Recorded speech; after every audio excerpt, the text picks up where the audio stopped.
আচ্ছা, তাহলে হসপিটাল ফার্মেসির আন্ডারে pharmacy and therapeutic committee. Pharmacy and therapeutic কমিটির মধ্যে যে জিনিস মানে এগুলো আমরা পড়বো, যে টপিকগুলো আমরা পড়বো সেটা হচ্ছে ফার্মেসি অ্যান্ড থেরাপিউটিক কমিটি বলতে কি বোঝায়, দ্যাট ইজ ইন্ট্রোডাকশন। এই কমিটি গঠনের উদ্দেশ্য কি, পারপাস, কমিটিটা কিভাবে গঠন করা হয়, কমিটি কিভাবে কাজ করে, that is organisation and operation, কি কি কাজ তারা করতে পারবে, কোথায় কোথায় তাদের কাজ করার সুযোগ আছে, that is function and scope, তারা কি কি পলিসি বা নীতিমালা প্রণয়ন করে, কোন নীতিমালার আলোকে তারা কাজ করে, that is policy. Generic versus brand name, that is যখন ডাক্তার কোনো ওষুধ প্রেসক্রাইব করবে এটা কি জেনেরিক নামে হবে নাকি ব্র্যান্ড নামে হবে, এইটা ফার্মাসি থেরাপিউটিক কমিটি কি রেকমেন্ড করে সেটা আমরা জানবো। হসপিটালে যে সমস্ত ড্রাগ ইভালুয়েশন হয়, আমরা পড়েছি আগে এক চ্যাপ্টারে ইনভেস্টিগেশন ইউজ অফ ড্রাগস, সেই ইভালুয়েশন প্রসেসটা কি, পলিসি কি হবে। হসপিটালে যেগুলো রেগুলার ড্রাগ ইউজ হয় সেই রেগুলার ড্রাগের সেফটি প্রোফাইল কিভাবে মানে কন্ট্রোল করা হবে, রেগুলেট করা হবে। ইমার্জেন্সি ড্রাগ লিস্ট প্রিপেয়ার করা এবং নার্সিং এর সাথে আমাদের হসপিটাল ফার্মেসি থেরাপিউটিক কমিটির সম্পর্কটা কি, এই টপিকগুলো মূলত আমরা পড়াশোনা করব। তো প্রথমে শুরু হচ্ছে hospital pharmacy and therapeutic committee কি বোঝায়। এখানে একটা ছোট একটা সংজ্ঞা দিয়েছে যে ফার্মেসি এন্ড থেরাপিউটিক কমিটি, যে সংক্ষেপে আমরা বলি PTC, is an advisory group of medical staff and serves as the organizational line of communication between medical staff and pharmacy department. এখানে একটা ইম্পর্টেন্ট ব্যাপার আছে যে অর্গানাইজেশনাল লাইন অফ কমিউনিকেশন, মানে একটা অর্গানাইজেশনের ভেতরে অনেকগুলো ডিপার্টমেন্ট থাকে। যদি আমরা হসপিটাল চিন্তা করি, যে হসপিটালের একটা আছে যে একেবারে ডাক্তাররা যারা সরাসরি রোগীর সংস্পর্শে আছেন, ফিজিশিয়ানস যারা ডাক্তারদেরকে সহযোগিতা করেন, নার্সেস ওষুধ নিয়ে যারা ডিল করেন, ফার্মাসিস্ট, অ্যাডমিনিস্ট্রেশন যারা দেখেন অ্যাডমিনিস্ট্রেটর, অ্যাকাউন্ট যারা দেখেন accountant and financial controllers, engineering দেখেন ইঞ্জিনিয়ার্স, আদার রিলিজিয়াস সার্ভিসেস, গার্ডস, তার মানে কি অনেকগুলো ডিপার্টমেন্ট দিয়ে একটা হসপিটাল বা যে কোনো প্রতিষ্ঠানই চলে। এখন হসপিটালে মূল ডিপার্টমেন্ট কোনগুলো বা মূল কাজ কারা করেন, ডাক্তার, নার্স এবং ফার্মাসিস্ট। আমরা জানি যে একটা যদি আমরা ভালো সেবা, স্বাস্থ্য সেবা দিতে চাই, তাহলে ডাক্তার, নার্স এবং ফার্মাসিস্টের কাজের মধ্যে একটা সমন্বয় থাকতে হবে। এখন ফার্মেসি থেরাপিউটিক কমিটির কাজটা হচ্ছে এই যে ডাক্তার যারা আছেন, ডাক্তার এবং ফার্মাসিস্ট, এদের মধ্যে একটা সুন্দর একটা সম্পর্ক রাখা, একটা অর্গানাইজেশনাল লাইন অফ কমিউনিকেশন, মানে ডাক্তারদের যে সমস্ত কি বলা হয় যে তাদের যদি কোয়ারি থাকে সেটা কিভাবে তারা ফার্মেসি ডিপার্টমেন্টকে জানাবেন, এবং ফার্মাসিস্টদের যদি কোনো কিছু ডাক্তারদেরকে জানাতে হয় তাহলে তারা কোন চ্যানেলে জানাবেন, সেই চ্যানেলটা মেনটেন করা হইতেছে ফার্মেসি এন্ড থেরাপিউটিক কমিটি। তার মানে দে আর দ্য অ্যাডভাইজারি গ্রুপ, তারা একটা অ্যাডভাইজারি গ্রুপ যারা কি করতেছে, যারা ফিজিশিয়ানস অ্যান্ড ফার্মাসিস্ট এদের মধ্যে একটা লাইন অফ কমিউনিকেশন হিসেবে কাজ করতেছে। আমরা আরো ডিটেলস পড়বো কিভাবে লাইন অফ কমিউনিকেশন হিসেবে ওনারা কাজ করে। এখন কেন দরকার, কেন আমাদের একটা হসপিটালে তো বিভিন্ন স্পেশালিটি ডিপার্টমেন্ট থাকে, তোমরা অলরেডি একটা হসপিটাল তো ভিজিট করে এসছো এবং রিটার্ন করে এসছো, যে আমাদের কার্ডিওলজি ডিপার্টমেন্ট আছে, লাংস ডিজিজের জন্য পালমোনারি ডিজিজের ডিপার্টমেন্ট আছে, ডার্মাটোলজি, অর্থোপেডিক্স, বিভিন্ন ডিপার্টমেন্ট আছে, আবার ফার্মেসি ডিপার্টমেন্ট আছে। এখন কি দরকার আমাদের ফার্মেসি এন্ড থেরাপিউটিক কমিটির আলাদা করে একটা অ্যাডভাইজারি গ্রুপ বা বডি কি দরকার, আমাদের কি দরকার সেটা বলছে যে আমরা যখনই ওষুধ নিয়ে আলোচনা করি আমরা প্রথমে যেটা বলি যে ওষুধের যৌক্তিক ব্যবহার হতে হবে, রেশনাল ইউজ অফ ড্রাগ, এটা হচ্ছে আমাদের প্রথম concern, rational use of drug. আমরা কখনো ইরেশনাল ইউজ অফ ড্রাগকে এনকারেজ করি না। এখন যদি ওষুধের রেশনাল ইউজ অফ ড্রাগ আমরা করতে চাই তাহলে আমাকে কি করতে হবে, আমাদের জুডিশিয়াস সিলেকশন অফ ড্রাগ। এখন আমাদের অনেক ড্রাগ আছে, অনেক ড্রাগ। এখন এই ড্রাগগুলোর মধ্যে কোন ড্রাগটা একটা বিশেষ রোগের জন্য বেশি কার্যকর সেটা কি, সেটা বাছাই করা কিন্তু একটা বিশেষ দক্ষতার ব্যাপার। আমরা যদি অ্যান্টাসিড চিন্তা করি, সিম্পল অ্যান্টাসিড, যে আমরা অ্যান্টাসিড কোনটা দিয়ে এই রোগীকে আমরা কোনটা দিয়ে ট্রিটমেন্ট দেবো, আমরা কি নর্মাল যে সমস্ত ইনঅর্গানিক অ্যান্টাসিড আছে, অ্যালুমিনিয়াম হাইড্রোক্সাইড, ম্যাগনেসিয়াম হাইড্রোক্সাইডের ট্রিটমেন্ট দেবো, নাকি আমরা তাকে H2 ব্লকারে যাব, নাকি তাকে আমরা পিপিআই তে যাব, কোনটা? তার মানে কি আমাদের অপশন আছে কিন্তু অনেক। এই অপশনগুলোর মধ্যে আমাকে একটা জুডিশিয়াস সিলেকশন করতে হবে, সেটা ডাক্তারও করবেন, সাথে সাথে ফার্মাসিস্টও করবেন। তার মানে রেশনাল ইউজ অফ ড্রাগস এর প্রথম এটা হচ্ছে যে একটা ড্রাগের একটা জুডিশিয়াস সিলেকশন লাগবে, মানে খুব বিচক্ষণতার সাথে ওষুধগুলোকে সিলেক্ট করতে হবে। এবং এর সাথে সাথে কি হবে, যে ওষুধ সম্পর্কিত যত জটিলতা আছে, সেটা ওষুধের সাইড ইফেক্ট অ্যাডভান্স থেকে বলি, ওষুধ কেনাকাটার প্রসেস বলি, ওষুধ ইনভেন্টরি কন্ট্রোল বলি, যা আছে সেটাকেও আমরা তাহলে কি করতে পারবো, যত জটিলতা আছে, যত ট্রাবলস হয়, সেগুলোকে আমরা কমাই নিয়ে আসতে পারবো। তার মানে যদি ওষুধের যৌক্তিক ব্যবহার আমরা নিশ্চিত করতে চাই, তাহলে অবশ্যই আমাদেরকে ওষুধের যে সিলেকশনটা করতে হবে, সেটা অবশ্যই জুডিশিয়াস সিলেকশন হতে হবে। এর ফলে আমরা কি করতে পারবো, যে সমস্ত পরবর্তী জটিলতা হয়, মানে ওষুধ সম্পর্কিত ওষুধ ইস্যুতে যত জটিলতা আছে বা যত কনসার্ন আছে, সেই কনসার্নগুলো আমরা চাইলে কমায় নিয়ে আসতে পারি। আচ্ছা, এখন তো ফার্মাসিউটিক্যাল থেরাপিউটিক কমিটি আমরা বলতেছি যে তারা একটা অ্যাডভাইজরি গ্রুপ, তারা লাইন অফ কমিউনিকেশন হিসেবে কাজ করবে। তার মানে কি একটা ডিসিশন কমিটি। তো এই কমিটিটা গঠন কিভাবে করা হবে বা কারা কারা এই কমিটিতে থাকবেন? তো American association of hospital pharmacist AAHP তারা একটা গাইডলাইন দিয়ে দিচ্ছে যে কিভাবে এই কমিটিটা আমরা করব, করা উচিত কিভাবে। প্রথমে যেটা, যে এই কমিটিতে তিনজন ফার্মাসিস্ট, তিনজন ফিজিশিয়ান থাকবেন। এই কমিটিতে থাকবেন তিনজন ফিজিশিয়ান, 3 ফিজিশিয়ানস, একজন ফার্মাসিস্ট থাকবেন, একজন নার্স থাকবেন, একজন অ্যাডমিনিস্ট্রেটর থাকবেন। তিনজন, কি? তিনজন ফিজিশিয়ান, একজন ফার্মাসিস্ট, একজন নার্স, একজন অ্যাডমিনিস্ট্রেটর। তার মানে কি যতগুলো মোটামুটি ডিপার্টমেন্ট বা স্পেশালিটি আমরা বলি যে একটা অর্গানাইজেশনের বা একটা হসপিটালে যত ধরনের মানে বিভিন্ন সেক্টরে কাজ করে, তাদের মোটামুটি সবার কাছে কিন্তু প্রতিনিধি রাখা হয়েছে, কিন্তু মূল কাজ কারা করেন? ফিজিশিয়ান করেন। মূল কাজ কারা করেন? ফার্মাসিস্ট করেন। সুতরাং আমরা সেখান থেকে রাখছি কি তিনজন ফিজিশিয়ান, একজন ফার্মাসিস্ট। এবং এই কমিটির প্রধান কে হবে, চেয়ারম্যান কে হবে? সেটা হবে ওই তিনজন ফিজিশিয়ানের মধ্যে একজন ফিজিশিয়ান হবে ওই কমিটির চেয়ারম্যান বা প্রধান। এবং ফার্মাসিস্ট কি হিসেবে কাজ করবেন? উনি হিসেবে কাজ করবেন হচ্ছে সেক্রেটারি হিসেবে। তার মানে এই কমিটির মূল দায়িত্ব কিন্তু পালন করতেছেন একজন ফিজিশিয়ান এবং একজন ফার্মাসিস্ট। ফার্মাসিস্টের কাজটা এখানে অনেক বেশি, কারণ উনি যেহেতু সেক্রেটারি, ওনাকে সমস্ত সেক্রেটারিয়াল জবস, সমস্ত মিটিং অ্যারেঞ্জ করতে হবে, মিটিং এর রিকমেন্ডেশন তৈরি করতে হবে, রিকমেন্ডেশন গুলো ফলো আপ করতে হবে, রিকমেন্ডেশন গুলো অন্যান্য ডিপার্টমেন্ট গুলো মেনে চলতেছে কিনা, ইমপ্লিমেন্ট করতেছে কিনা, এটা ওনাকে এনশিওর করতে হবে। তার মানে এই কমিটির মূল কাজ, যেটা মূল দায়িত্বটা আসলে পালন করতে হয় আমাদের একজন ফার্মাসিস্ট, যেটা তোমরা ইনশাআল্লাহ হসপিটালে গেলে তোমরাই করবা। এখন তিনজন ফিজিশিয়ান আমরা কিভাবে চুজ করবো? একটা বড় হসপিটাল, সেখানে তো অনেক ফিজিশিয়ান থাকে, অনেক ডাক্তাররা থাকেন, অনেকগুলো ডিপার্টমেন্ট থাকে। তাহলে এখান থেকে আমরা তিনজনকে কিভাবে বাছাই করব?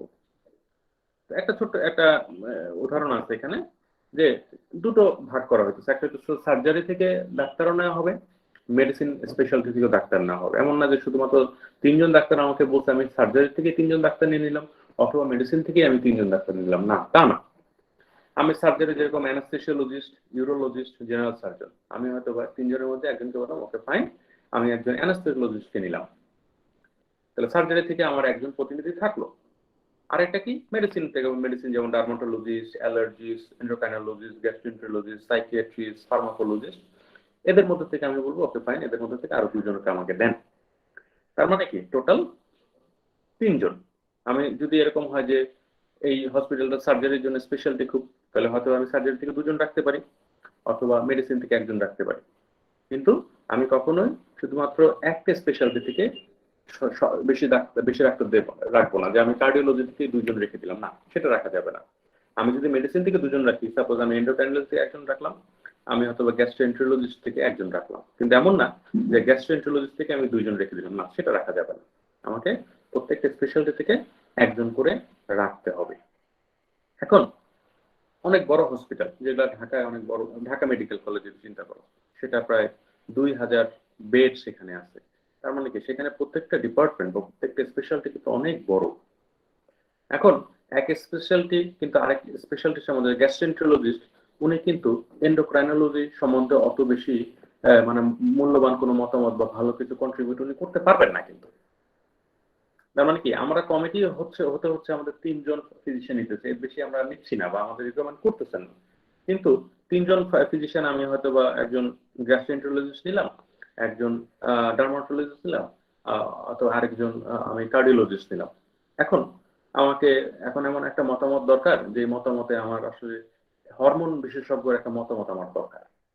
এই জন্য অনেক সময় করা হয় কি, যে এই কমিটির আন্ডারে আবার একটা সাব কমিটি বা আরেকটা বলে একটা সাব অ্যাডভাইজরি গ্রুপ একটা রাখা হয়। সেই অ্যাডভাইজরি গ্রুপে সবগুলো স্পেশালিটির হেড অফ দ্য ডিপার্টমেন্টকে রেখে দেওয়া হয়, যে হ্যাঁ আমরা একটা বিশেষ বিষয়ে আমাদের আপনাদের মতামতটা দরকার, সুতরাং আপনারা আমাদেরকে মতামত দেন। তার মানে কি, ফার্মাসি এন্ড থেরাপিউটিক কমিটি নিজেরা কাজ করতেছে, কিন্তু বিশেষ প্রয়োজনে তারা তাদের অ্যাডভাইজরি গ্রুপ থেকেও কিন্তু মতামত নিচ্ছে। এবং সেই অ্যাডভাইজরি গ্রুপটা কারা থাকে? They are all the head of the departments of all speciality. যে তোমরা যদি আমরা নোয়াখালী যদি জেনারেল হসপিটাল যদি চিন্তা করি, তাহলে এখানে যদি 12টা স্পেশালিটি থাকে, তাহলে তাদের তাদের অ্যাডভাইজরি গ্রুপ কি হবে? তাদের অ্যাডভাইজরি গ্রুপ 12টা স্পেশালিটির 12 জন হেড অফ দ্য ডিপার্টমেন্ট দিয়ে তারা একটা অ্যাডভাইজরি গ্রুপ রাখবে। প্রয়োজন মতো তাদের কাছ থেকে আমরা বিভিন্ন অ্যাডভাইস গ্রহণ করব। তবে ফার্মাসি এন্ড থেরাপিউটিক কমিটিতে আমাদের 3 জন ফিজিশিয়ানের বেশি আমরা কখনো রিকমেন্ড করি না। এখন এই যে কমিটি যে করব, এই কমিটির প্রিরিকুইজিট কি? একটা ফরমেশন আমাকে বলে দিল যে আপনি 3 জন ফিজিশিয়ান নেন, একজন ফার্মাসিস্ট সেক্রেটারি হিসেবে কাজ করবে, একজন নার্স থাকবে, একজন অ্যাডমিনিস্ট্রেটর থাকবে। আমি সবকিছুই ঠিক মতো করলাম, নিয়ম মতোই করলাম, কিন্তু তারপরও কিছু ব্যাপার আমাকে মাথায় রাখতে হবে। প্রথম যেটা, সেটা হচ্ছে task of the committee should be clearly define. তারা কি কাজ করবে এটা তাদেরকে অবশ্যই জানতে হবে। কি কাজ তাদের করতে হবে, তাদেরকে অবশ্যই বলে দিতে হবে যে আপনাদের কাজ, ফাংশন এবং স্কোপ এই জায়গাতে আপনার কাজ করার আপনাদেরকে মানে অথরিটি দেওয়া হলো, কর্তৃত্ব দেওয়া হলো যে আপনারা এই বিষয়ের উপরে কাজ করবেন। তার মানে কি, পরিষ্কারভাবে লেখা থাকবে যে আপনারা কি কি কাজ করতে পারেন। Members must have some definite relationship with the task. মানে যারা এখানে সদস্য হলেন, তাদের অবশ্যই যে কাজগুলো তাদেরকে বলে দেওয়া হচ্ছে কাজগুলো করবেন, তাদের সাথে কোনো না কোনো সম্পর্ক থাকতে হবে। কি এখানে কি বোঝাচ্ছে? বুঝাইতেছে, সাপোজ একজন ডার্মাটোলজিস্ট, উনি এই কমিটির সদস্য হতে পারেন, কিন্তু উনি আসলে সরাসরি এখন আর ডার্মাটোলজি বা মানে আমাদের যে চর্মরোগের উপরে সরাসরি কাজ করেন না। উনি কাজ করেন কি, উনি হয়তো বা অ্যাডমিনের কোনো একটা ডিরেক্টর পদে আছেন, উনি একজন ডাক্তার, উনি একজন স্পেশালিস্ট, সেটা ঠিক আছে, কিন্তু উনি এখন কাজ করতেছেন কি, অ্যাডমিনের কোনো একটা পজিশনে ওনাকে কাজ দেওয়া হচ্ছে। তার মানে কি, সরাসরি কিন্তু উনি এখন আর রোগী দেখতেছেন না এই মুহূর্তে, বা এই নির্দিষ্ট আগামী 1 বছর উনি আর রোগী দেখবেন না। এখন আমি করলাম কি, আমি একজন ডার্মাটোলজিস্ট রাখার জন্য আমি ওনাকে রেখে দিলাম। তাহলে কি, আমার হয়তো বা শর্ত পূরণ হলো যে 3 জন ফিজিশিয়ানের মধ্যে একজন ডার্মাটোলজিস্ট থাকতে পারে, কিন্তু এই this member must have some definite relationship with the task. যে কাজ, যে আমি ফর্মুলারি তৈরি করব, আমি অ্যাডভার্স রিয়াকশন গুলো দেখবো, যে কাজগুলো আমরা পরে ইনশাল্লাহ করবো, এই কাজের সাথে কিন্তু সরাসরি তার কোনো সম্পর্ক নাই। উনি হয়তো বা অ্যাকাউন্ট দেখতেছেন, উনি হয়তো বা অ্যাডমিন দেখতেছেন, সরাসরি সম্পর্ক নাই। তার মানে কি, আমাকে এমন মেম্বারটি চুজ করতে হবে যাতে তার কাজের উপরে, যে কাজগুলো তাকে দেওয়া হয়েছে, অর্পণ করা হয় কমিটিকে, সেই কাজের সাথে তাদের সম্পর্ক থাকে। Superiors and subordinates should not serve on the same committee. মানে ঊর্ধ্বতন এবং অধস্তন একই কমিটিতে রাখবো না, আমরা একই কমিটিতে রাখবো না। যেমন যেটা বললাম যে সাপোজ কার্ডিওলজি ডিপার্টমেন্ট থেকে আমি 2 জন রেখে দিলাম, সেটা তো আমাদের নিয়ম হচ্ছে না। বা আমি এমন ভাবে করলাম যে আমার এখানে সুপিরিয়র এবং মানে কি সরি সুপিরিয়র এবং সাবঅর্ডিনেটস একসাথে আছেন, কি সমস্যা? সেক্ষেত্রে হয়তো সাবঅর্ডিনেট কোনো মতামত দিতে কিছুটা দ্বিধান্বিত থাকবে, হয়তো বা সুপিরিয়র কোনো মত দিল, কোনো একটা বিষয়ে ওনার মত জানালো, সাবঅর্ডিনেট হয়তো এটার সাথে এগ্রি করে না, কিন্তু যেহেতু সে ডিপার্টমেন্টের বস, তার বস কোনো একটা মত দিচ্ছে, সুতরাং এটার বিরুদ্ধে যাওয়া তার জন্য হয়তো অনেক সময় মানে সঠিক নাও হতে পারে, সে হয়তো বিব্রত বোধ করতে পারে, সে হয়তো বা ভয় পেতে পারে। এই কারণে এমন ভাবে আমাকে কমিটিটা ফর্ম করতে হবে যাতে সুপিরিয়র এবং সাবঅর্ডিনেট একসাথে না থাকে। Members should develop interpersonal relationship for effective problem solving. Member should develop, এটা কি যে এই মেম্বাররা কি করবেন, মেম্বাররা ফর্মুলারি তৈরি করবেন, মেম্বাররা নতুন ড্রাগ ইনকর্পোরেট করবেন, পুরাতন কোনো ড্রাগ যদি সেটার ব্যাপারে কোনো অবজেকশন থাকে সেটাকে ডিলিট করে দেবেন, এই মেম্বাররা কিভাবে ওষুধ কিনতে হবে সেটা জানাবেন, এই মেম্বাররা নতুন কোনো ইনভেস্টমেন্ট ড্রাগ ইউজ হবে কিনা সেটা নীতিমালা তৈরি করে দেবেন। তার মানে কি খুব গুরুত্বপূর্ণ এখানে কাজ কিন্তু হয়। তার মানে গুরুত্বপূর্ণ কাজ যদি একটা টিমের মধ্যে করতে হয়, সেই টিম ওয়ার্ক যদি হয়, টিম ওয়ার্ক হবে কখন খুব ভালো, যখন টিমের মেম্বারদের মধ্যে একটা সুসম্পর্ক থাকবে, একটা হারমোনি থাকবে।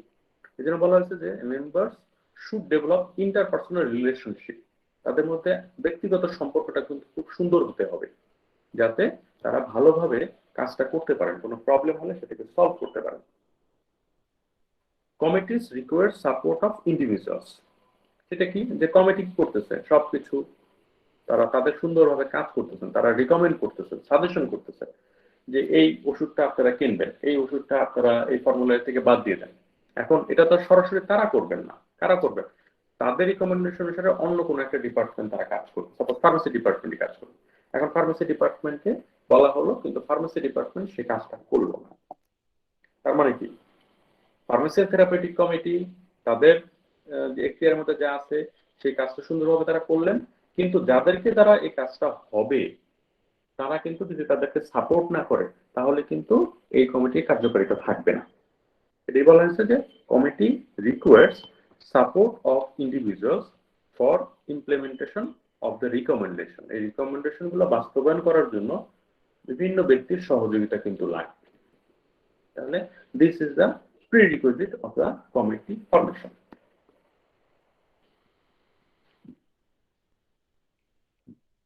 এরপরে কি কিভাবে তারা কাজ করবে, অপারেশন কিভাবে তারা কাজ করে।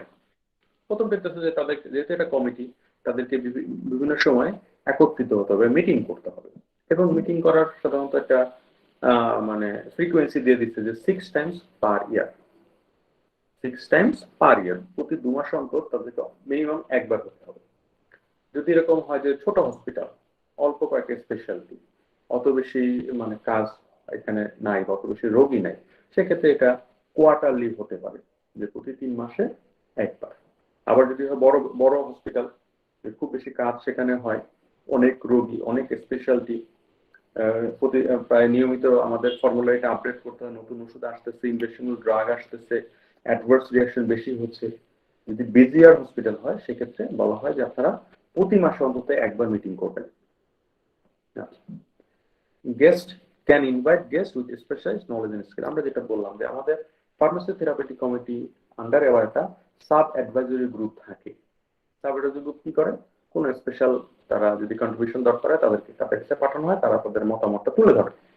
এমন হতে পারে যে হয়তো বা বাইরের কোনো হসপিটালের কোনো বিশেষজ্ঞের পরামর্শ আমার দরকার, তাহলে সেক্ষেত্রে কি করতে পারি, আমরা অনেক সময় গেস্টকে ইনভাইট করতে পারি যে আপনি আমাদের এই একটা এজেন্ডা বিষয় হচ্ছে যেখানে আপনার মানে আপনার জ্ঞানটা আমাদের দরকার, আপনার অভিজ্ঞতা আমাদের দরকার, সুতরাং আমরা চাইলে গেস্টকেও এখানে অনেক সময় ইনভাইট করতে পারি তার স্পেশালিস্ট নলেজ এবং স্কিলের জন্য। এজেন্ডা মানে বিষয়বস্তু, আলোচনার সূচি যেটাকে বলি, preparation of agenda and supplementary material, যে কি নিয়ে আলোচনা হবে। আমরা হঠাৎ করে বললাম যে আগামীকাল সকাল 10টার সময় মিটিং, কিন্তু কি নিয়ে আলোচনা হবে সেটা আমরা কেউই জানি না, তাহলে কিন্তু হবে না। আমাদেরকে একটা সাফিসিয়েন্ট টাইম পূর্বে, 3 দিন পূর্বে বা 4 দিন পূর্বে একটা নিয়ম করে অবশ্যই আমাকে বলতে হবে যে হ্যাঁ আজকে হচ্ছে শুক্রবার, আমরা আগামীকাল মঙ্গলবার সকাল 10টার সময় বসবো, এবং আজকে এই শুক্রবার দিনে আমাদের সমস্ত ম্যাটেরিয়াল কিন্তু সবাইকে দিয়ে দিতে হবে, পাঠিয়ে দিতে হবে, হার্ড কপি বলি সফট কপি বলি হোয়াট এভার ইট ইজ, পাঠিয়ে দিতে হবে, যাতে তারা সবাই পড়াশোনা করে আসতে পারে। হুট করে একটা বিষয় যদি আমরা উপস্থাপন করি তাহলে কি হবে, সেখানে যে মতামতটা হবে সেটা কিন্তু সুচিন্তিত মতামত হবে না। সুতরাং অবশ্যই আমাদেরকে যে এজেন্ডা গুলো আছে, আলোচ্য সূচি আছে, সেটা অবশ্যই একটা নির্দিষ্ট সময় পূর্বেই সবার কাছে এটাকে সাপ্লাই করতে হবে। মাইনিউটস মানে হচ্ছে সারসংক্ষেপ, যেটা বা মিটিং এর যা আলোচনা হলো সেটা। Minutes of the meeting must be kept as record, meeting এ যা সিদ্ধান্ত হলো, যা আলোচনা হলো, যে কোনো বিষয়ে এগ্রি করলো, কেউ ডিসএগ্রি করলো, যা আলোচনা হচ্ছে সবকিছু লিখিত আকারে এটাকে রেকর্ড হিসেবে রাখতে হবে। এবং এটা কাজ করবে কারা? এটা করবে সেক্রেটারি হিসেবে ফার্মাসিস্ট। রিকমেন্ডেশন, যে এই কমিটি কোনো রিকমেন্ডেশন করলো, সাজেশন করলো, recommendation should be sent to the appropriate committee. Recommendation কি অ্যাপ্রোপ্রিয়েট কমিটি অথবা অ্যাপ্রোপ্রিয়েট ডিপার্টমেন্টকে তারা এটাকে পাঠিয়ে দেবেন যে এই কমিটি এই রিকমেন্ড করতেছে ড্রাগ ইউজের ব্যাপার। এখন এই যে রিকমেন্ডেশন পাঠানো, মাইনিউস তৈরি করা, এজেন্ডা তৈরি করা, গেস্টকে ইনভাইট করা, মিটিং কখন হবে, কিভাবে হবে, সমস্ত কিছু দায়িত্ব কিন্তু ফার্মাসিস্টের। সব কাজ করবে কিন্তু ফার্মাসিস্ট। সুতরাং as you are going to be a pharmacist, তোমাকে জানতে হবে যে how a meeting will be run, একটা মিটিং কিভাবে রান করে, একটা মিটিং এর এজেন্ডা কিভাবে প্রিপেয়ার করে, তার মাইনাসটা কিভাবে তৈরি করে, মাইনাসটা এরপরে কোথায় রাখতে হয়, রিকমেন্ডেশন গুলো কিভাবে লিখতে হয়, সেটা তোমাকে কিন্তু অবশ্যই ফার্মাসিস্ট হিসেবে এটাকে জানতে হবে। আচ্ছা, এখন এজেন্ডা আমরা বলছি কি, এজেন্ডা কি? আলোচ্যসূচি, যে কি কি নিয়ে আলোচনা হবে। এখন ফার্মাসি এন্ড থেরাপিউটিক কমিটি কি যে কোনো বিষয় নিয়ে আলোচনা করবে, নাকি কিছু বিষয় তাদেরকে ঠিক করে দেওয়া আছে? যেমন এজেন্ডার প্রথম এজেন্ডা যেটা সবসময় হয় যে কোনো meeting, not this pharmacy and therapeutic committee and all other meetings, minus of the previous meeting, গত মিটিং এ যে সমস্ত আলোচনা হয়েছে, যে সমস্ত সিদ্ধান্ত হয়েছে, তার যে সারসংক্ষেপ তৈরি করা হলো, মাইনাস তৈরি করা হলো, সেই মাইনাসটা পরবর্তী মিটিং এ উপস্থাপন করতে হবে। প্রথম এজেন্ডা হলো এটা, যে পূর্ববর্তী সভার কার্য বিবরণী, সারসংক্ষেপ। তখন সবাই আবার এটাকে ওনারা পড়বেন, পড়ে বলবেন ইয়াস, এই যে সিদ্ধান্তগুলো আমরা আলোচনা করছিলাম লিখিত আকারে এই সিদ্ধান্তগুলো লেখা হয়েছে। আমরা মৌখিকভাবে আলোচনা করতেছি কিন্তু লেখা আসছে ভিন্ন, কোনো সেটা সৎ উদ্দেশ্য হোক অসৎ উদ্দেশ্য, যে উদ্দেশ্যই হোক সেটা ভিন্ন, লিখিতভাবে ভিন্ন রকম লেখা হয়ে গেছে। সুতরাং তখন কি তারা বলবেন যে না, আমরা কিন্তু এই ধরনের সিদ্ধান্ত নেই, আমরা সিদ্ধান্ত নিয়েছিলাম এরকম। সুতরাং এই মাইনাসটা কারেক্ট করেন, এই সেন্টেন্সটা কারেক্ট করেন, বা এই ওয়ার্ডটা ইভেন কারেক্ট করেন। তার মানে কি, আগের মৌখিকভাবে আমরা আলোচনার সময় যে সিদ্ধান্ত নিচ্ছি সেটা লিখিতভাবে সবাইকে দেখাতে হবে, এবং সবাই যদি সন্তুষ্ট হয় যে ইয়েস, লিখিত যা লেখা হয়েছে সেটা সঠিকভাবে লেখা হয়েছে, তখন এটাকে তারা অ্যাপ্রুভ দিবেন, সবাই সাইন করে দিবেন। প্রথম এজেন্ডা কি? Minus of the previous meeting. Number 2 হচ্ছে প্রতি মিটিং এ তারা যে হসপিটাল ফর্মুলারি আছে সেই ফর্মুলারি একটা সেকশনকে তারা আপডেট করার চিন্তা ভাবনা করবে।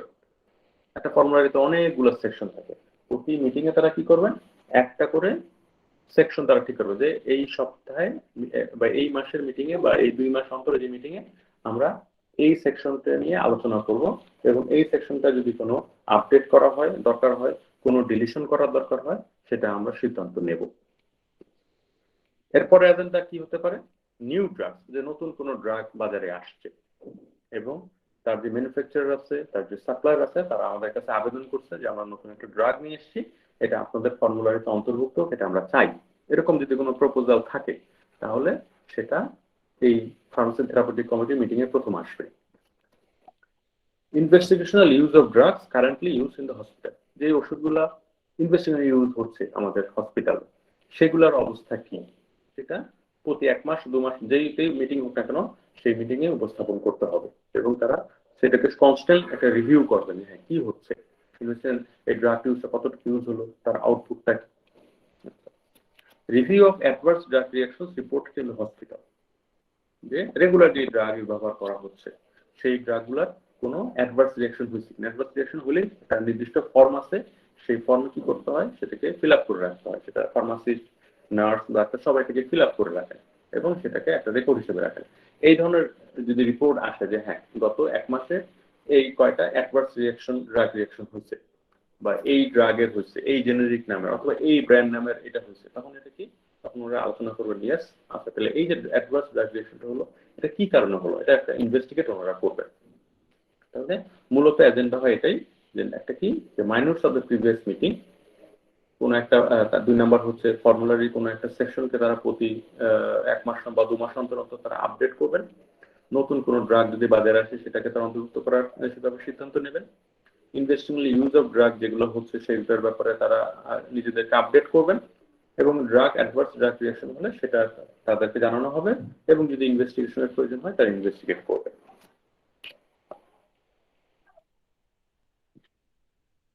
এখন হচ্ছে ফাংশন আমরা অলরেডি কিছুটা পড়ছি, তারপর এখানে আমরা আবার একটু দেখি। প্রথমত কি, যে আমরা সংজ্ঞাতেই বলছি যে to serve as an advisory group in all matters related to drug use.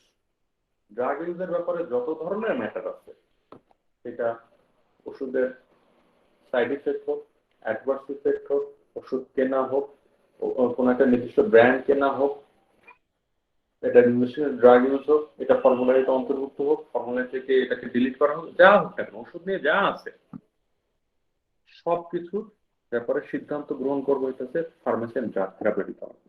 তারা যে সিদ্ধান্ত দেবে সেই সিদ্ধান্তটা হসপিটালের অন্য সবাইকে মেনে চলতে হবে। তার মানে কি, দে আর দ্য অ্যাডভাইজরি গ্রুপ। অথবা উল্টাটা হতে পারে যে কোনো ওষুধ অলরেডি আমরা একটা অ্যাডভাইস করছি, এখন ডাক্তাররা কোনো কারণে সেটার ব্যাপারে একটা কনসার্ন দিচ্ছেন যে এই আপনাদের যেই মানে যে রিকমেন্ডেশন ভাবে আমরা ওষুধটা ব্যবহার করছি, ব্যবহার করলে এই সিচুয়েশন অ্যারাইজ করছে, তখন কি এটা তখন আবার ফার্মাসি এন্ড থেরাপিউটিক কমিটিতে আসবে, তারা এটাকে আবার পুনর্মূল্যায়ন করে নতুন কোনো রিকমেন্ডেশন দিতে পারে। তার মানে কি, as a advisory group as well as তারা কিন্তু একটা স্পেশালাইজড গ্রুপ হিসেবেও কাজ করতেছে। নাম্বার 2 এন্ড মোস্ট ইম্পর্টেন্ট যে কাজ, সেটা হচ্ছে টু ডেভেলপ এ ফর্মুলারি, একটা হসপিটাল ফর্মুলারি তৈরি করা, যে আমার এই হসপিটালে কোন কোন ওষুধ ব্যবহার করা হবে, কোন কোন ব্র্যান্ডের ওষুধ ব্যবহার করা হবে, কোন ডোজেজ ফর্মটা বেশি আমরা প্রেফার করব, এবং ইনভেন্টরিটা কত হবে, আমরা কি পরিমাণ ওষুধ কিনবো, এই সমস্ত কিছু নীতিমালা তৈরি করে দেবে হচ্ছে pharmacy and therapeutic committee. To establish programs and procedures to ensure cost-effective use of drugs. তারা বিভিন্ন প্রোগ্রাম, বিভিন্ন সেমিনার তারা আয়োজন করবে, ট্রেনিং প্রোগ্রামের আয়োজন করবে, ওয়ান ডে ট্রেনিং অথবা দেখা যাচ্ছে শুধুমাত্র 3 ঘন্টার ট্রেনিং, যে নতুন একটা ড্রাগ আসছে, এই ড্রাগটার ব্যবহারটা কি হতে পারে, এই ড্রাগটার মূল্য অথবা কম, অথবা আমরা অলরেডি তিন ধরনের ড্রাগ বলি, এই 3 ধরনের ড্রাগের থেকে আমরা স্পেসিফিক ভাবে এই ড্রাগটা, এই ক্লাসের ড্রাগটা ব্যবহার করলে রোগীর উপকার হয়, সাথে সাথে কিন্তু আমাদের কষ্ট কমে যায়। তার মানে কি, তারা বিভিন্ন প্রোগ্রাম, সেমিনার, তারা বিভিন্ন জার্নাল তৈরি করবে, ট্রেনিং এর অ্যারেঞ্জ করবে, কারণে যাতে ওষুধের রেশনাল ইউজ হয় as well as cost effective use হয়। To review adverse drug reaction, যে অ্যাডভার্স ড্রাগ রিঅ্যাকশন এডিআর বলি আমরা, যে অ্যাডভার্স ড্রাগ রিঅ্যাকশন যেগুলো আছে সেগুলোকে তারা রিভিউ করবে, এটা তাদের আরেকটি গুরুত্বপূর্ণ কাজ।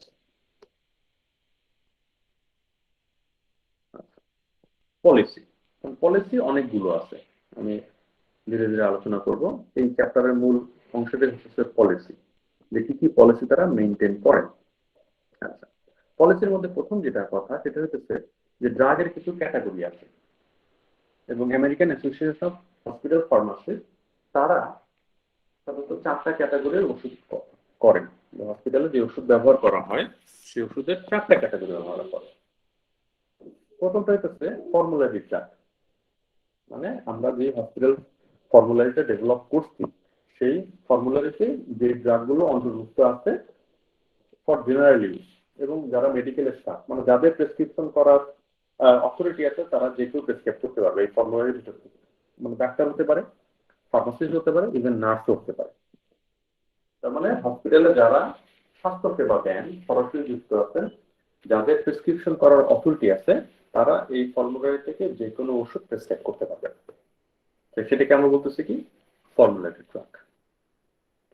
নাম্বার 2 হইতেছে স্পেশালাইজ ফর্মুলারি ড্রাগ। কারণ কি, এই ড্রাগটা ফর্মুলারিতে আমরা অন্তর্ভুক্ত করছি, বাট এটা স্পেশাল কেসের জন্য, সব কেসের জন্য, নট জেনারেল পারপাস, সব কিছু স্পেশাল কিছু সিচুয়েশনে আমরা এই ওষুধগুলো ব্যবহার করব, এবং এটা সবাই করতে পারবেন না, স্পেসিফিক স্পেশাল কোনো ডক্টর এটাকে তাদেরকে অ্যাসাইন করা হবে, বা এই গ্রুপ অফ ডক্টর, যে এই ওষুধটা যদি ব্যবহার করতে হয় ওনাদের অ্যাপ্রুভাল লাগবে, তাছাড়া এই ওষুধটা ব্যবহার করা যাবে না। এটা কিন্তু FDA অ্যাপ্রুভড, কিন্তু স্পেশাল সিচুয়েশনের জন্য, স্পেশাল কেসের জন্য। তো special formulary drug will only be prescribed by a group of physician or a specific physician, সবাই এটা করতে পারবেন না। 3 নম্বর হচ্ছে approved for conditional trial period. এখন এটা কি, এই যে এটাও FDA অ্যাপ্রুভড জেনারেল পারপাস, কিন্তু ওই হসপিটালের ফার্মাসিস্টটা চিন্তা করলেন না, ডাক্তার চিন্তা করলেন যে ওকে এই ম্যানুফ্যাকচারার নতুন আসছে, ড্রাগটা পুরাতন কিন্তু ম্যানুফ্যাকচারার নতুন, সুতরাং আমরা এই ড্রাগ তার কাছ থেকে আমরা নিতে পারি। নেওয়ার পরে আমরা এটাকে বললাম যে আমরা এটাকে 6 মাস থেকে 1 বছর আমরা এটা ব্যবহার করব। এই 1 বছর, আগামী 1 বছর ব্যবহার করব। যদি দেখি যে আপনার প্রোডাক্টের পারফরমেন্স ভালো, তাহলে হয়তো আমরা এটাকে অন্তর্ভুক্ত করে নেওয়া হবে ফর্মুলাটাকে, না হলে আমরা করব না। অথবা এফডিএ দিছে, সেটার একদম নতুন মানে নতুন ম্যানুফ্যাকচারিং শুরু হয়েছে, এফডিএ অ্যাপ্রুভ নতুন ম্যানুফ্যাকচারিং শুরু হয়েছে, হসপিটাল ফার্মাসিস্টরা বা ডাক্তাররা চিন্তা করতে পারে যে না, আমরা সরাসরি এটাকে ফর্মুলারিতে নিয়ে নেবো না, যে এফডিএ অ্যাপ্রুভ করছে সরাসরি ফর্মুলারিতে নিয়ে যাব না, তা নেবো না। আমরা এটাকে 6 মাস থেকে 1 বছর দেখবো যে এটা এক্সিস্টিং যে ড্রাগগুলো আছে এগুলো থেকে পারফরমেন্স ভালো হয় কিনা। যদি এক্সিস্টিং ড্রাগগুলোর থেকে পারফরমেন্স ভালো না হয়, তাহলে তো আমার নতুন নতুন করে নতুন ড্রাগ আসছে বলে তাকে আমরা ব্যবহার করতে হবে, তার কোনো মানে নেই। কি বলতেছে যে আমরা 6 মাস এটাকে ট্রায়াল পিরিয়ডে রাখবো। এটাকে বলতেছে যে approve for conditional trial period একটা ড্রাগের ক্লাস। আর লাস্ট যে এটা সেটা হচ্ছে কি ইনভেস্টিগেশনাল ড্রাগস, যে এই ড্রাগগুলো আসলে এফডিএ অ্যাপ্রুভাল করে নাই, কিন্তু এফডিএ কি করছে, এফডিএ এই ড্রাগগুলা বিভিন্ন স্পেশাল কেসে এটাকে মানে কি বলা হয় যে এটাকে এটা মানে এটা রিসার্চের পারপাসে এটাকে ব্যবহার করার অনুমতি এফডিএ দিচ্ছে যে ওকে ফাইন, এটাকে আপনি এখন হিউম্যান ট্রায়ালে যেতে পারেন বা স্পেসিফিক এই রোগের ক্ষেত্রে যেতে পারেন। সেটা তখন কি করবে, সেই কোম্পানি বা সেই রিসার্চ গ্রুপ তখন বিভিন্ন হসপিটালকে তারা অফার করবেন যে আমরা এই ওষুধটা ডেভেলপ করছি এবং এই ওষুধটা আমরা হিউম্যান ট্রায়ালে যাব, এই এই রোগের ক্ষেত্রে যাব, তখন ইনভেস্টিগেশনাল ইউজ অফ ড্রাগের তারা অ্যাপ্রুভ দিতে পারেন। তবে এই ওষুধগুলা কিন্তু ফর্মুলারি ড্রাগের মতো সবাই করতে পারবে না, স্পেশাল ফর্মুলারি গ্রুপের মতো সব ওই স্পেশাল ডাক্তারও করতে পারবে না। ইনভেস্টিগেশনাল ড্রাগের শুধুমাত্র কোন রোগের ক্ষেত্রে ব্যবহার করা হবে এইটা অ্যাপ্রুভাল দিতে পারবে শুধুমাত্র প্রিন্সিপাল ইনভেস্টিগেটর, একমাত্র প্রিন্সিপাল ইনভেস্টিগেটর। অথবা প্রিন্সিপাল ইনভেস্টিগেটর যদি কাউকে অ্যাসাইন করেন যে হ্যাঁ আমি হসপিটালের ওই ডাক্তারকে আমার কম্পিটেন্ট মনে হচ্ছে বা আমি তার সাথে একটা সুন্দর একটা কোঅপারেশন করছি, যে একমাত্র হসপিটালের ওই ডাক্তার এটাকে প্রেসক্রাইব করতে পারবেন কোন স্পেশাল কেসে। তার মানে কি হসপিটালের প্রিন্সিপাল ইনভেস্টিগেটর কিন্তু হসপিটালের স্টাফ নাও হতে পারেন, অথবা তিনি বাইরের কোনো অর্গানাইজেশনের কোনো রিসার্চার সায়েন্টিস্ট কোনো ডাক্তার। ইনভেস্টিগেশনাল ড্রাগের ক্ষেত্রে একমাত্র এটাকে রিকমেন্ড প্রেসক্রাইব করার অথরিটি হচ্ছে principal investigator or any person assigned by the principal investigator or a member of that research group. সেই রিসার্চ গ্রুপের কোনো ব্যক্তি কিন্তু এটা করে। তো নরমালি প্রিন্সিপাল ইনভেস্টিগেটর এবং কো ইনভেস্টিগেটর, যেটাকে আমরা সংক্ষেপে বলি PI and co PI, PI মানে প্রিন্সিপাল ইনভেস্টিগেটর এবং কো পিআই মানে তার আন্ডারে যে থাকেন সাথে সাথে, এই দুজন ছাড়া সাধারণত ইনভেস্টিগেশনাল ড্রাগ ইউজকে এটাকে করা কোনো সুযোগ নাই বা সুযোগ দেওয়া হয় না। এখন আরো তো এর বাইরে তো অনেক ড্রাগ থাকতে পারে, যে 4টা ক্লাস হলো ফর্মুলারি ড্রাগ। এখন আমরা কিছু ওষুধ আমরা আমাদের ফর্মুলাতে অন্তর্ভুক্ত করছি, আরো অনেক ওষুধ আছে যেটা জেনারেল পারপাসে এফডিএ অ্যাপ্রুভ কিন্তু আমরা ফর্মুলাতে অন্তর্ভুক্ত করি নাই। তো সেই ওষুধগুলোকে কি বলা হবে, নন ফর্মুলারি ড্রাগ, মানে এটা আমাদের ফর্মুলাতে নাই, এটা অথবা অন্য কোনো হসপিটালের ফর্মুলাতে আছে কিন্তু এটা আমাদের ফর্মুলারিতে নাই। এই ধরনের নন ফর্মুলারি ড্রাগ প্রেসক্রাইব করার কোনো সুযোগ কোনো ফিজিশিয়ানের নাই, কোনো স্পেশাল ডাক্তারও কারোই নাই। এটা আমাদের হসপিটালে যা প্রেসক্রাইব করা হবে, যে সমস্ত ওষুধ ব্যবহার করা হবে সেটা হবে এই 4টা ক্যাটাগরির মধ্যে পড়তে হবে। 4টা ক্যাটাগরির বাইরে কোনো ওষুধ প্রেসক্রাইব করার সুযোগ ওই হসপিটালে থাকবে না। এরপর হচ্ছে ড্রাগ ডিসপেন্সিং, আরেকটা পলিসি। ড্রাগ ডিসপেন্সিংটা কি করবে, একমাত্র ফার্মেসি ডিপার্টমেন্ট করবে। ফার্মেসি ডিপার্টমেন্ট ছাড়া অন্য কোনো ডিপার্টমেন্ট ড্রাগ ডিসপেন্সিং করতে পারবে না। এবং ফার্মেসি ডিপার্টমেন্ট কোন পলিসি কোন প্রসিজার মেনটেন করবে, যেটা ফার্মেসি এন্ড থেরাপিউটিক কমিটি বলে দিবে যে এইভাবে আপনি ড্রাগ ডিসপেন্স করবেন। ড্রাগটাকে অবশ্যই প্রেসক্রাইব করতে হবে, যেটা ডাক্তারকে বলে দেওয়া হবে সেটা হচ্ছে জেনেরিক নেমে। জেনেরিক নেমে আপনি এটাকে প্রেসক্রাইব করবেন, ব্র্যান্ড নেমে প্রেসক্রাইব করা যাবে না। এটার একটা সুবিধা কি, আমরা পরবর্তীতে আরো ডিটেইলস করবো, যে জেনারিক নেম সাপোজ কোন যদি আমরা প্যারাসিটামল চিন্তা করি, আমরা যদি ওমেপ্রাজল চিন্তা করি, যেটা আমাদের সবচেয়ে বেশি বিক্রি হয় ওমেপ্রাজল, যে ওমেপ্রাজল এক ডাক্তার বললো যে ঠিক আছে আপনারা সেকলো, এই ডাক্তার সেকলো লিখছেন, আরেক ডাক্তার লিখতেছেন লোসেকটিল। তার মানে কি আমার যে ফার্মেসি ডিপার্টমেন্ট যে ইনভেন্টরি বা যে পারচেজ কমিটি তারা কি তাদের লোসেকটিলও কিনতেছে সেকলো কিনতেছে, ফলে কি হচ্ছে ডুপ্লিকেট হয়ে যাচ্ছে তারা। দুই ধরনের একই ড্রাগ দুই ধরনের আমরা নিয়ে আসলাম, এটা আমরা করবো না কখনো।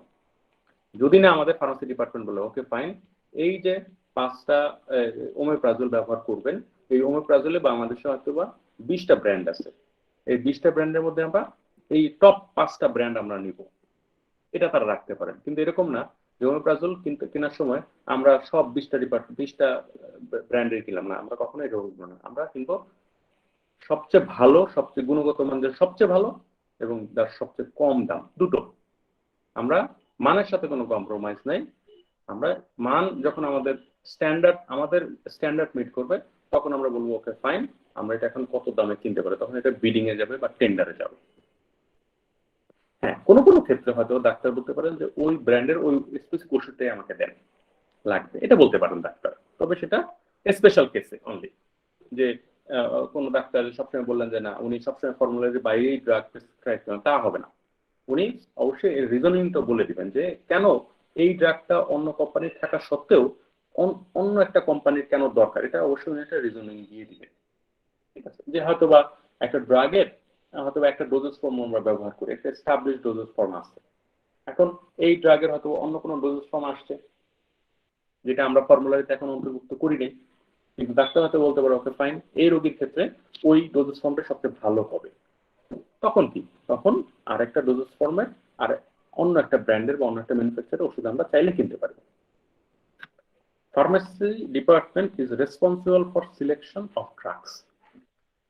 ড্রাগ সিলেকশন করা, কোন ব্র্যান্ডের ওষুধ কেনা হবে, কি পরিমাণ কেনা হবে, কিভাবে মেনটেন করা হবে, কিভাবে স্টোর করা হবে, কিভাবে ডিসপেন্স করা হবে, তার সমস্ত দায়িত্ব হইতেছে ফার্মেসি ডিপার্টমেন্টের, ফার্মাসিস্টের। এখানে ফিজিশিয়ানের কোনো রোল থাকবে না। ফিজিশিয়ান বলবে কি যে আমার ওমেপ্রাজল লাগবে, ফার্মাসিস্ট তখন ঠিক করবে ওকে ওমেপ্রাজলটা যে আমি কিনবো আমি কোন ব্র্যান্ডের কিনবো এবং কোন ক্রাইটেরিয়ার বেসিসে আমি কিনবো সেটা। এখানে কি পরিমাণ, কোন ব্র্যান্ড, কোনো কিছুর মধ্যেই ডাক্তারের কোনো মতামত দেওয়ার কোনো সুযোগ নাই। সুতরাং pharmacy department is responsible, not responsible, actually solely responsible, মানে একমাত্র তারাই এটার জন্য দায়ী থাকবেন how to select a drug of a specific generic name. তো আজকে আমাদের ইনশাআল্লাহ এ পর্যন্তই আমরা পড়লাম, আগামী ক্লাসে আমরা আরো পলিসি পড়া শুরু করবো।